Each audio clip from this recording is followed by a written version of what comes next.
Oke, kembali lagi bersama saya hajiojannews.com. Sekarang saya akan membahas Erick Thohir. Ini sebuah kemajuan Piala Presiden dan penonton paling banyak. Prestasi, yes, memang. Saya juga respect terhadap PSSI. Kepentingan politiknya, soal ekonomi mulus, soal politiknya mulus, soal popularitasnya mulus. Hiburan untuk supporter mantap, mengundang klub-klub dari luar negeri bermain Piala Presiden. Bagus, memang bagus. Respect saya terhadap Erick Thohir. Tetapi saya mau bertanya, memang benar persepak bolaan Indonesia itu memang banyak? Saya lihat liga kocak ini, liga kocak dari dulu sampai sekarang masih gitu-gitu aja, amburadul Bapak Erick Thohir. Saya respect, saya respect kepada Anda, bermakna bagi orang lain.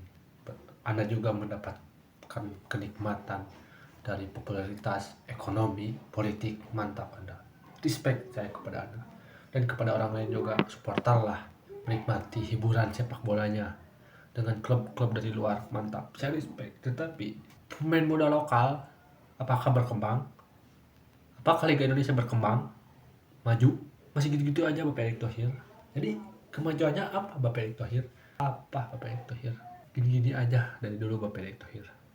Dan saya juga setuju dengan Witan Sulaiman.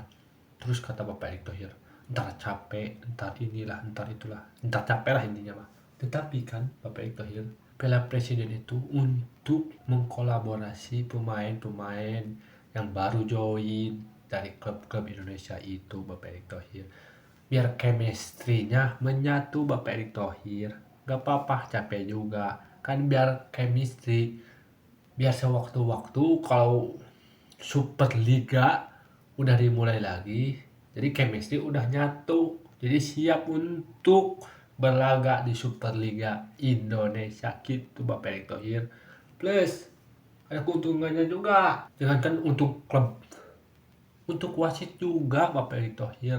Analisis Anda untuk wasit, plus belajar, plus training, plus latihan lah, itu tuh kelebihannya. Kalau Piala Presiden untuk klub-klub Indonesia harusnya begitu. Latihan untuk wasit ada keuntungannya. Kan wasit-wasit dari dulu kan gitu-gitu aja. Dan percuma ada VAR juga percuma. Jadi harusnya jadi ajang persiapan untuk Super Liga Indonesia supaya maju lah. Jangan hanya popularitas. Saya respect popularitas Anda, saya respect. Tetapi persepak bola Indonesia masih gini aja. Pengembangan pemain sepak bola masih gini aja. Jangankan menurut saya, menurut kata Bung Joy 10 tahun.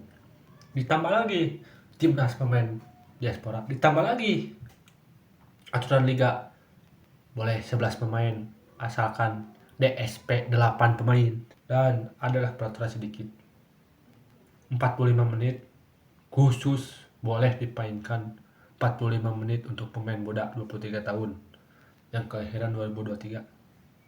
Menurut saya sih ini hanya untuk formalitas lagi. Karena kenapa? Coba kalau klub yang paling bawah ya, yang penontonnya yang gak terlalu banyak dan manajemennya gak terlalu banyak duitnya lah. Coba kalau gitu, kebanyakan nunggak lagi Bapak Erick Thohir. Sedangkan klub-klub yang di atas membeli pemain asing, pemain asing, pemain asing.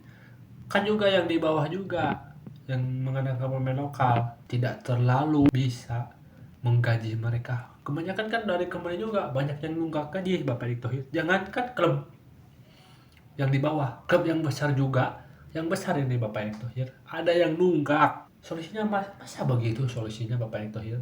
11 pemain tapi DSP pemain asing lagi. Aduh, ini udah benar popularitas, hanya untuk popularitas Anda. Saya respect marketing Anda, saya respect. Tetapi kalau gini terus, perkembangan sepak bola Indonesia masih bakal gini-gini aja. Timnas Indonesia bakal gini-gini aja. Pengembangan sepak bola muda gini-gini aja. Yang Brazil di Asia Tenggara, Indonesia karena politiknya terlalu melelahkan. Ya, ini buktinya. Ini buktinya, bro. Jadi, mohon maaf untuk Erick Thohir. Jangan untuk kepentingan pribadi ada Bapak Erick Thohir. dan jangan memanfaatkan hiburan sepak bola Indonesia untuk kepentingan pribadi Anda. Jadi sekali lagi, camkan itu Bapak Erick Thohir, karena saya tidak benci Erick Thohir.